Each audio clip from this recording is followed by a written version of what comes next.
بسم اللہ الرحمن الرحیم۔ فرسٹ ایئر اردو کی بک ہے۔ آج ہم نے جو ہے وہ تاریخ کا کفن اس کا خلاصہ کیا۔ ریڈنگ آپ کو چینل پر موجود مل جائے گی۔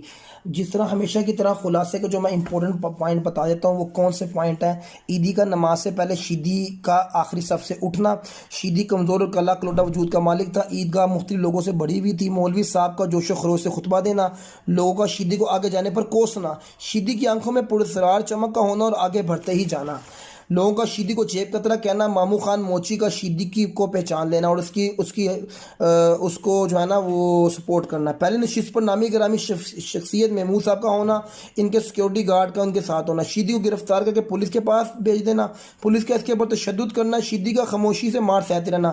جب پولیس افسروں نے اس سے پوچھا کہ تم محمود صاحب کے پاس کیوں جانا چاہتے تھے تو اس نے کہا میں ایاز ہوں اور میں محمود کے ساتھ نماز پڑھنا چاہتا ہوں۔ یہ علامہ اقبال کا شعر کہ ایک ہی صف میں کھڑے ہو کے محمود و ایاز سے جو ہے نا وہ تمثیل لیا گیا ہے۔